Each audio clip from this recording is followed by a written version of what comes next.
Assalamualaikum teman-teman, selamat berjumpa lagi dengan saya Abdurrahman dan masih tetap di channel Abdurrahman ya. Dan masih tetap juga mengupas tentang seputaran gangguan asam lambung dan anxiety psikosomatis.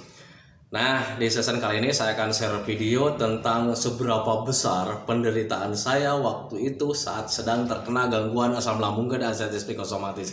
Kenapa saya share hal tersebut gitu teman-teman ya, karena banyak sekali yang bertanya tentang seberapa besar penderitaan saya waktu itu ketika terkena gangguan asam lambung dan anxiety psikosomatis. Biasanya orang-orang yang bertanya seperti itu selalu ingin menyamakan gitu teman-teman. Makanya di season kali ini saya share video tentang hal tersebut. Nah itu teman-teman ya. Dan kemudian bagi teman-teman yang baru bergabung, kalau seandainya kalian mau bertanya tentang seputaran gangguan asam lambung dan anxiety psikosomatis, alangkah baiknya kalian tonton dulu video-video saya sebelumnya, karena untuk seputaran gangguan asam lambung dan anxiety psikosomatis semuanya sudah saya share ya. Termasuk cerita sekarang yang mau saya sampaikan itu sebetulnya sudah di-share di awal-awal video, kesininya tuh banyak sekali yang saya share yang sudah diulas gitu teman-teman. Nah makanya biar lebih jelas, biar lebih detail, kemudian videonya itu biar tidak berulang-ulang, alangkah baiknya kalian tonton dulu video-video saya sebelumnya. Nah itu teman-teman ya. Dan kemudian bagi teman-teman yang baru bergabung, seperti biasa juga, kalau seandainya kalian belum subscribe channelnya, mohon videonya itu di subscribe dulu, karena untuk subscribe itu tidak memerlukan biaya, tidak memerlukan pendaftaran. Jadi subscribe itu adalah hal yang sangat mudah sekali bagi teman-teman lakukan ya. Jadi teman-teman itu cukup memijit saja tulisan subscribe. Biar kenapa? Jujur ya, biar videonya itu cepat berkembang dengan baik. Dan kalau seandainya videonya itu berkembang dengan baik, sudah barang tentu itu akan menambah semangat tersendiri buat saya untuk terus nge-share tentang seputaran gangguan asam lambung dan anxiety psikosomatis ini terhadap kalian.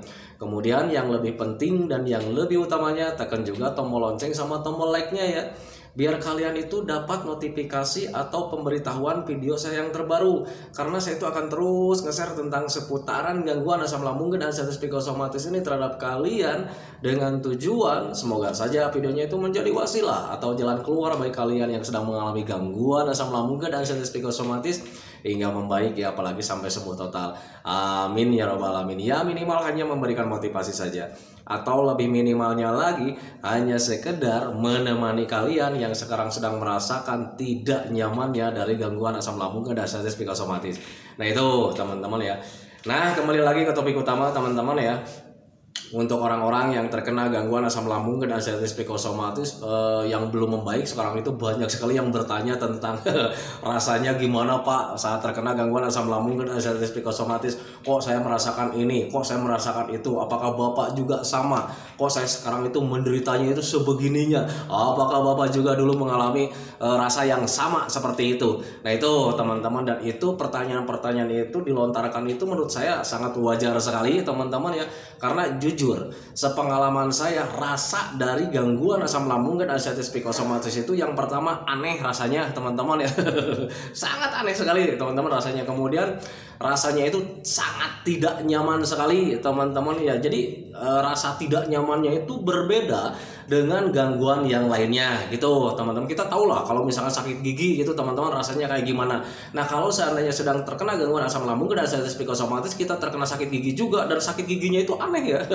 Jadi rasanya itu seperti yang kayak besar gitu teman-teman. Jadi rasanya itu sangat berbeda dengan ketika kita terkena sakit biasa sebelum terkena gangguan asam lambung dan anxiety psikosomatis. Nah itu teman-teman ya. Jadi menurut saya wajar sekali bagi orang-orang yang belum membaik sering bertanya seperti itu mengenai rasa, kemudian mengenai gangguan-gangguan terhadap ya kehidupan, kemudian aktivitas kayak macam begitu-begitu teman-teman ya. Nah makanya di season kali ini saya akan jawab teman-teman, tetapi yang saya rasakan itu belum tentu menjadi patokan ya, belum menjadi patokan, karena setiap orang itu mempunyai sensasinya itu berbeda-beda teman-teman, tergantung daripada sensitif orangnya masing-masing. Nah itu teman-teman, kayak macam sakit gigi, ada juga orang yang terkena gangguan asam lambung dan anxiety psikosomatis mengalami sakit giginya biasa-biasa saja, karena mungkin sensitif perasaannya itu belum belum terlalu besar gitu teman-teman ya. Nah tetapi berbeda, ada juga orang lain yang terkena gangguan asam lambung dan anxiety psikosomatis, termasuk saya dulu gitu teman-teman ya, karena sensitif perasaannya itu sedang benar-benar besar gitu teman-teman ya. Jadi ketika mengalami sakit giginya itu itu sangat dahsyat sekali teman-teman. Kadang suka pengen gimana gitu teman-teman ya. Nah itu teman-teman, jadi apa yang saya utarakan di season kali ini, jangan menjadi patokan buat kalian. Ketika kalian sekarang, oh saya itu tidak terlalu parah seperti Pak Abdurrahman, jangan-jangan nanti saya juga bakalan parah seperti Pak Abdurrahman. Tidak seperti itu teman-teman ya. Kalau seandainya kalian belum parah, ya syukurin saja, berarti kalian perbaikannya akan lebih cepat teman-teman. Dan itu juga menjadi patokan ya, kalau seandainya melihat ke sisi saya gitu teman-teman ya, saya aja yang parah dulu terkena gangguan asam lambung dan sensitif psikosomatis, kok bisa sembuh total tanpa obat, tanpa herbal teman-teman ya. Nah itu juga menjadi patokan sih sebetulnya buat kalian. Jadi untuk asam lambung dan sensitif psikosomatis itu tidak berbahaya sama sekali, hanya mengganggu saja teman-teman ya, mengganggu terhadap kualitas hidup kita itu menjadi kurang produktif. Tetapi kalau misalnya dikatakan bahaya, tidak sama sekali. Nah itu teman-teman, makanya harus bisa memahami ke sana. Nah saat terkena gangguan asam lambung dan sensitif psikosomatis dulu, saat belum sembuh total gitu teman-teman, saya akan ceritakan di ambang 95% ya. Karena sekarang itu di kolom komentar itu masih sudah banyak sekali yang yang tingkatan kesehatannya itu sudah mulai agak membaik teman-teman. Saya katakan di ambang 90%. Jadi saya akan ceritakan kondisi saya waktu itu di ambang 90%. Tetapi kalau misalnya kondisi saya yang lagi parah-parahnya tidak akan saya ceritakan gitu teman-teman ya. Kalau misalnya kalian penasaran juga, tengok di video yang dari bagian awal ya, bagian terdahulu teman-teman ya, bagian nomor 1, nomor 2, nomor 3, nomor 4 sampai 10 kayaknya. Di sana ada kisah saya waktu terkena gangguan asam lambung dan sensitif psikosomatis ketika di parah-parahnya. Nah sekarang saya akan ceritakan di kondisi saya di ambang 90% gitu teman-teman ya. Nah bagi teman-teman yang bertanya, Pak apakah rasanya itu sama dengan saya tidak tahu rasa tentang Anda teman-teman ya, karena saya juga untuk sensasi dari gangguan asam lambung dan sensitif psikosomatis semua orang berbeda. Tetapi untuk saya pribadi waktu itu sangat tidak nyaman teman-teman ya. Jadi untuk sensasi asam lambung itu rasanya itu sangat dahsyat sekali. Yang saya terima gitu teman-teman, yang saya rasakan. Jadi sensasi-sensasi itu mengganggu kehidupan saya teman-teman ya. Baik kualitas tidur menjadi terganggu sama sekali. Untuk tidur itu sulit sekali, walaupun misalnya mata kita dipejam-kejamkan gitu teman-teman ya, untuk tertidur itu sulit sekali teman-teman. Dan akhirnya ketika tidurnya itu tidak maksimal teman-teman ya, kualitas hidup saya di esok harinya itu nggak bener lah gitu teman-teman. Kayak macam kurang semangat, ada pusing juga, ada kelayangan juga, ada begah juga, ada pandangan buram gitu teman-teman ya, pandangan agak aneh juga ada di situ teman-teman ya. Kemudian gelisahnya ada juga gitu teman-teman ya. Itu gara-gara kurang tidur. Nah kenapa kurang tidur? Ya karena saat terkena gangguan asam lambung dan sensitif psikosomatis, jujur ya, untuk tertidur itu sangat terganggu sekali teman-teman ya. Kenapa bisa sangat terganggu sekali? Karena pengalaman saya waktu itu, waktu terkena gangguan asam lambung dan sensitif psikosomatis, ketika mau tidur juga pikirannya itu selalu traveling kemana-mana teman-teman ya, selalu mengarah-arah tentang penderitaan lah, tentang kematian lah. Nah itu teman-teman, jadi tubuh saya itu nggak rileks teman-teman. Sementara orang yang tidur itu butuh rileks, butuh nyaman teman-teman. Nah ketika saat terkena gangguan asam lambung dan sensitif psikosomatis, kenyamanan itu tidak ada sama sekali. Jujur pengalaman saya begitu gitu teman-teman. Nah makanya bagi teman-teman sekarang nih, oh tapi saya tuh nyaman Pak, saya itu nggak ada apa-apa waktu terkena gangguan asam lambung dan sensitif psikosomatis. Ini jangan jadi patokan, karena untuk semua orang itu sensasinya berbeda-beda, rasanya juga berbeda-beda, tergantung daripada sensitif tubuhnya masing-masing, sensitif perasaannya masing-masing, sensitif pemikirannya masing-masing. Nah itu teman-teman. Tetapi untuk saya pribadi waktu itu di ambang 90% itu ya masih tetap ya kurang tidur itu masih ada gitu teman-teman ya. Jadi kayak macam tidur itu ya nggak nyenyak-nyenyak sekali teman-teman ya. Kadang kita tidur dipaksa-paksakan juga gitu teman-teman ya, barang 1 jam 2 jam kita itu udah terjaga lagi. Dan ketika terjaga itu untuk tertidur itu agak sulit lagi teman-teman ya, karena sudah spontanitas pikiran kita itu ketika terjaga langsung, kita itu langsung teringat dengan penyakit, teringat sedang menderita gitu teman-teman. Dan akhirnya pikirannya terus traveling kemana-mana, dan akhirnya ya tetap ada penegangan, ada kewaspadaan. Yang namanya waspada sulit untuk tertidur itu teman-teman. Makanya bagi teman-teman yang bertanya, Pak apakah Bapak juga dulu sulit untuk tertidur saat terkena gangguan asam lambung dan sensitif psikosomatis? sulit sekali teman-teman. Jadi yang namanya untuk tertidur itu agak susah, agak alot. Nah itu teman-teman. Nah tetapi bagi teman-teman yang ingin bertanya bagaimana Pak cara menanganinya, ada panduannya video saya yang tentang tidur cepat gitu teman-teman ya. Tengok saja, semoga saja bisa membantu. Nah itu teman-teman, itu dari tidurnya saja sih sebetulnya teman-teman ya. Dan kemudian untuk kualitas hidup setiap harinya itu kayak macam gimana? Kualitas hidup saya ketika terkena gangguan asam lambung dan arteritis psikosomatis 0% teman-teman. Jadi nggak ada kegiatan apa-apa ya gitu teman-teman. Jadi mau kerja nggak jadi, mau bikin ini nggak jadi gitu teman-teman ya. Di awal-awal seperti itu teman-teman ya, karena jujur ya, melakukan aktivitas apapun ini nih yang namanya pikiran nih selalu teringat tentang kematian, selalu mengingat tentang penderitaan. Itu yang sulit teman-teman ya, yang sulit dialihkan teman-teman. Tetapi ketika mulai dibiasakan, dipaksakan ya, ini saya tuh hobinya burung ya. Waktu dulu itu sebelum terkena gangguan asam lambung dan arteritis psikosomatis, hobi saya itu main burung ya, main burung, bikin sangkar burung gitu teman-teman. Nah ketika terkena gangguan asam lambung dan arteritis psikosomatis, walaupun kita main burung lagi gitu teman-teman ya, nggak ada hobi-hobinya sama sekali teman-teman ya, jujur ya, bahkan sering merasa aneh ya, sering merasa aneh dalam diri ini gitu ya, sering bertanya-tanya juga, dulu nih saya mainin burung ini senangnya minta ampun. Nah tetapi sekarang itu nggak ada senang-senangnya teman-teman ya. Nah tetapi ketika dikaji kenapa ini saya sekarang itu tidak senang gitu teman-teman ya, akhirnya saya kaji setiap hari, ternyata yang salah itu di pola pikir teman-teman. Walaupun kita melakukan kesenangan, kita ini tangan beraktivitas di kesenangan teman-teman ya, tetapi untuk pikiran itu melayang-layangnya itu tetap aja ke penderitaan teman-teman ya. Saya sedang melakukan aktivitas yang menyenangkan, tetap aja pikirannya itu, ini saya sedang sakit nih, ini sedang menderita nih. Selalu saja seperti itu teman-teman, dan itu pemicu kesenangan saya hilang waktu itu. Nah itu teman-teman. Nah tetapi ketika dibiasakan, dipaksakan gitu teman-teman ya, apapun yang saya pikirkan gitu teman-teman ya, tetap paksakan saja. Dulu saya menyenangin nih permainan ini ya, bikin sangkar burung, saya bilang itu dulu senang, ngasih itu ya, ngasih pakan burung, dulu saya senang, paling senang gitu ya. Jadi ngelihat burung dari kecil kita suapin sampai besar itu ya, ada kesenangan tersendiri teman-teman. Dan makanya waktu itu saya hajar lagi, nggak apa-apa, nggak senang juga, yang penting ini kegiatan harus berlanjut, saya bilang gitu ya teman-teman ya. Nah ketika dilakukan, terus dilakukan setiap hari ya, 1 hari, 2 hari, 1 minggu, 2 minggu, nanti timbul ada rasa senang tersendiri teman-teman. Dan bahkan ketika waktu dilakukan terus menerus gitu teman-teman ya, kemudian tersirat sebuah rencana teman-teman ya.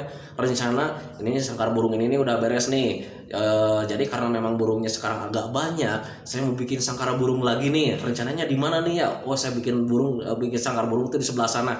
Nah ketika ada rencana seperti itu teman-teman ya, tanpa disadari ingatan tentang penyakit, ingatan tentang sensasi itu hilang teman-teman ya. Dan ketika paksakan terus gitu teman-teman, dialihkan lagi, bikin sangkar burung lagi, tanpa disadari mulai menyenangi di sana. Nah di situ perubahan saya waktu itu ya, perubahan mulai agak-agak ada rasa cuek, kemudian ada rasa nyaman, kemudian rindu untuk melakukannya besok lagi gitu teman-teman ya. Karena jujur ya, ketika saat terkena gangguan asam lambung dan arteritis psikosomatis, untuk menghadapi besok itu kita was-was teman-teman. Saya was-was waktu itu. Jadi ketika belum kecemasannya belum hilang 100%, kadang menghadapi hari besok itu kadang saya was-was teman-teman. Jadi berpikirnya itu gini, besok nih saya itu masih hidup nggak ya? Selalu saja ke sana pemikirannya. Nanti besok pagi itu ketika bangun tidur itu kita itu masih hidup atau misalkan sudah ada di dunia lain. Selalu saja seperti itu teman-teman. Itu pengalaman saya dulu gitu teman-teman ya. Dan pengalaman saya itu jangan menjadi patokan buat kalian, karena setiap orang itu pengalamannya itu berbeda-beda, tergantung daripada anxiety disordernya gitu teman-teman, tergantung daripada sensitif cemasnya, tergantung daripada kapasitas cemasnya. Nah kebetulan waktu itu rasa cemas saya itu sudah berlebih banget gitu teman-teman. Jadi jangankan untuk melakukan hal yang lain-lain teman-teman ya, jadi untuk menghadapi hari besok saja itu selalu dipikirkan gitu teman-teman. Takutnya besok itu ya saya sudah tidak ada di dunia ini. Nah itu teman-teman, itu pengalaman saya gitu teman-teman. Nah, makanya bagi teman-teman yang sekarang sedang sama mengalami hal tersebut gitu teman-teman ya, lakukan aktivitas-aktivitas yang menyenangkan gitu teman-teman, biar tidak selalu teringat dengan hal-hal negatif. Karena ketika kalian teringat-ingat terus dengan hal-hal negatif teman-teman ya, yang lahir itu justru kecemasannya itu tidak akan hilang-hilang. Nah itu teman-teman, tetapi berbeda ketika dialihkan dengan melakukan aktivitas yang menyenangkan, hobi-hobi yang menyenangkan, lambat laun nanti akan tersirat ya, akan sedikit-sedikit terbangun kebahagiaannya, senyumnya, kemudian rencana-rencana positifnya akan terbangun, dan tanpa disadari di situ justru ingatan tentang penyakit, ingatan tentang sensasi, ingatan tentang kematian, kemudian mental yang turun itu kembali normal lagi gitu teman-teman, sedikit-sedikit kembali normal lagi. Nah itu teman-teman, dan untuk kembali normalnya itu tidak 100% teman-teman yang saya rasakan gitu ya. Jadi setiap minggunya itu paling cuma 2% gitu teman-teman ya, minggu depannya itu perbaikannya itu ada 2% lagi gitu. Jadi nggak terlalu begini teman-teman, saya sekarang melakukan aktivitas yang menyenangkan, lupa dengan yang namanya penyakit, besoknya sembuh total. Tidak seperti itu teman-teman. Jadi untuk mental itu sepengalaman saya semuanya butuh pembiasaan, semuanya butuh proses. Kenapa butuh proses, butuh tempo? Karena di situ harus ada yang dilatih, dari mulai pemikiran, dari mulai kesenangan, semuanya tentang kehidupan kita itu serba dilatih lagi. Nah itu teman-teman, jangankan untuk hal-hal yang lain ya, senyum aja kita harus dilatih teman-teman ya. Karena jujur ya, sepengalaman saya waktu terkena gangguan asam lambung dan status psikosomatis, untuk bahagia-bahagia itu hilang teman-teman. Jadi jangankan untuk tertawa lepas ya, senyum aja itu mesti dilatih teman-teman ya. Nah cara melatih saya waktu itu gimana caranya supaya senyum itu hadir lagi? Ya saya mendengarkan yang senang-senang teman-teman ya. Jadi menghindari berita-berita yang negatif, berita-berita duka gitu teman-teman, apalagi konflik-konflik gitu kayak macam perang-perang kayak macam begitu, hindari seperti itu teman-teman. Jadi waktu itu saya melatih senyumnya itu cuma nonton-nonton komedian, kemudian mendengarkan yang membuat hati saya senang. Itu teman-teman, itu pengalaman saya dulu. Untuk melatih senyum saja sulit waktu itu. Jadi senyum itu tidak ada teman-teman ya, jujur itu pengalaman saya. Tetapi sekarang kita bisa tertawa lagi, bisa bercanda lagi dengan orang-orang karena sudah sembuh total. Jadi ya sudah bisa menikmati apa yang ada di depan mata.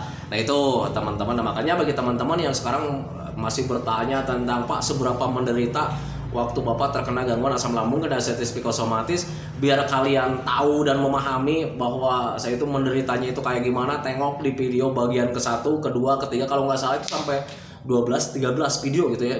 Kurang tahu, lupa lagi lah teman-teman karena itu video udah lama. Tetapi kalau misalnya kalian mau cari tahu, tinggal klik foto saya yang di bagian bawah gitu teman-teman, ada foto saya, klik di sana, nanti kalian masuk ke channel saya, kemudian tinggal klik video. Nah di situ kalian scroll bagian paling bawah itu teman-teman, ada di sana video saya yang pertama kali terkena gangguan asam lambung dan status psikosomatis. Dan video pertama itu sebetulnya video pertama kali saya sudah sembuh teman-teman, tetapi itu masih ada colak-colek sedikit teman-teman ya. Dan sudah dijelaskan juga di video yang pertama, ketika saya bikin video itu saya sudah sembuh sih sebetulnya teman-teman, tetapi masih ada colak-colek sedikit-sedikit teman-teman. Nah, tetapi saya nggak hiraukan karena waktu itu sudah mulai memahami ya, ini cuma colak-colek doang, saya bilang kayak macam pacar gitu teman-teman ya. Nah, tetapi ketika dipaksakan terus, dan alhamdulillah sudah sembuh total, dan itu sangat bahagia sekali teman-teman ya. Karena jujur ya, kesembuhan itu merupakan hal yang sangat membahagiakan sekali. Jadi untuk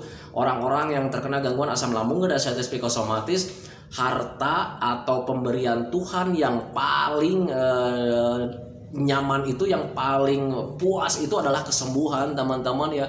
Berbeda dengan harta dunia gitu teman-teman. Kalau seandainya kalian sedang sakit nih, ada yang mengasih uang misalkan jutaan atau miliaran, jujur sepengalaman saya dulu gitu teman-teman ya, walaupun banyak yang nengok bawa uang itu nggak ada rasa bahagia teman-teman. Kita misalnya lihat uang nih, karena memang ekonomi waktu itu saya terganggu teman-teman, jadi ada yang nengok bawa uang juga tetap nggak ada rasa senang gitu teman-teman. Walaupun istri itu bilang ini alhamdulillah ya, katanya ada yang nengok nih bawa uang buat makan, itu nggak ada rasa senang sama sekali teman-teman ya. Karena kesenangan itu yang paling dirindukan itu adalah kesembuhan teman-teman ya. Jujur pengalaman saya memang seperti itu.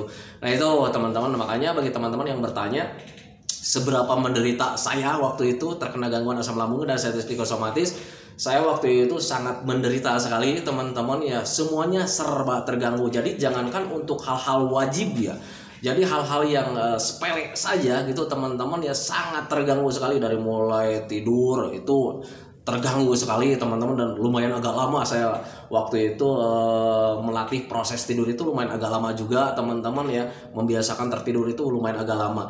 Kemudian untuk beraktivitas saya terganggu sekali, jangankan untuk aktivitas yang wajib-wajib teman-teman ya, aktivitas yang biasa saja kayak macam jalan-jalan depan rumah saja itu saya nggak bisa waktu itu karena ya ketika jalan-jalan itu buka pintu das langsung gitu, itu langsung kepikirannya itu nanti ketika kesana saya mati di sana selalu saja seperti itu teman-teman, dan itu merupakan hal yang sepele sih sebetulnya teman-teman ya. Nah tetapi itulah bentuk penderitaan saya waktu terkena gangguan asam lambung dan anxiety psikosomatis. Jadi dari mulai perasaan tidak nyaman, pikiran kayak macam kacau sekali teman-teman, yang mudah lupa juga. Kalau mudah lupa parah banget waktu itu, sampai dulu itu saya sempat lupa dengan yang namanya anak saya itu, lupa teman-teman ya. Itu kisah saya waktu lupa sama anak saya itu sudah dijelaskan di video yang terdahulu teman-teman ya. Jadi ketika anak lalu lalang itu kadang saya berpikir ini anak siapa gitu teman-teman, dan ketika ada anak yang naik ke benteng itu saya teriak waktu itu, teriak-teriak ke mertua, teriak-teriak ke istri saya gitu teman-teman ya, itu tolong dong anak jangan suruh naik nanti jatuh. Jadi dikiranya itu yang naik itu anak saya teman-teman, ternyata anak saya itu ada di gendongan teman-teman ya. Itu parahnya saya waktu itu teman-teman ya, makanya waktu itu sempat saya nangis sejadi-jadinya teman-teman ya. Astagfirullahaladzim, ya Allah kenapa ini cobaan diberikan segininya gitu teman-teman ya. Jadi ke anak saja lupa waktu itu gitu teman-teman, itu efek stres waktu itu ya, efek terlalu banyak karena setiap harinya itu fokusnya itu ke penyakit, sensasi dan sebagainya. Apalagi yang namanya ingatan tentang kematian itu hadir setiap hari, bahkan setiap detiknya itu hadir teman-teman ya. Nah itu udah bayangkan saja ya kalau seandainya teringat kematian setiap detik itu ya, menderitanya itu subhanallah ya teman-teman ya. Jadi setiap hari itu kadang jam berikutnya nih pasti gue mati nih kan gitu ya. Ketika datang malam tiba gitu teman-teman, untuk tertidur saja waktu itu saya yang pertama sulit, kemudian untuk tertidur di awal-awal itu sangat takut sekali teman-teman, karena waktu itu berpikirnya kalau seandainya gua tidur nih nanti ketika buka mata sudah di dunia lain, takutnya ketika buka mata itu saya udah mati. Nah itu teman-teman, makanya waktu itu untuk tertidur itu sulit sekali teman-teman, dan ketika mulai memahami oh ternyata tertidur itu tidak akan membuat mati, dan kemudian saya mencoba paksakan tidur, untuk memaksakan tidur saja itu juga sulit waktu itu. Nah itu teman-teman, makanya bagi teman-teman yang sekarang sedang terkena gangguan asam lambung dan anxiety psikosomatis kemudian merasa menderita gitu teman-teman ya, untuk memotivasi kalian bisa tengok keadaan saya waktu itu yang parah banget itu bisa sembuh total tanpa obat, tanpa herbal gitu teman-teman. Dan itu juga panduan buat kalian bahwa ternyata gangguan asam lambung dan anxiety psikosomatis itu tidak berbahaya sama sekali. Tetapi kalau misalnya kalian menilainya dari rasa teman-teman ya, ini sepertinya yang Bapak Abdul Rahman ucapkan itu mungkin tidak benar, karena saya merasakannya sangat tidak nyaman sekali. Perlu kalian ketahui teman-teman ya, bahwa gangguan asam lambung dan anxiety psikosomatis yang dahsyat itu cuman dirasa saja. Nah itu teman-teman, tetapi untuk kapasitas bahayanya tidak sama sekali. Nah itu teman-teman, yang membuat seperti bahaya itu hanya pemikiran kalian saja. Kalian salah memprediksi teman-teman ya. Kalian sedikit kalian berpikirnya waduh ini mau pingsan nih, waduh ini mau mati nih. Padahal bukan teman-teman ya, itu karena keseimbangan tubuh kalian sedang terganggu. Nah itu teman-teman, kemudian ketika kalian sedang begah, waduh nih jangan-jangan ini perut saya sudah hancur. Bukan teman-teman ya, kalian kembung, kalian begah karena memang sedang ada gasnya. Tetapi Pak rasanya ini sangat dahsyat, takutnya ini menjadi mati. Itu cuman rasa saja. Kalau dikatakan kalau misalnya dilihat dari berbahayanya, tidak sama sekali. Kembung itu merupakan hal yang sangat biasa. Rasa yang dahsyat itu teman-teman untuk bahaya tidak. Nah itu teman-teman, makanya harus bisa memahami ke sana.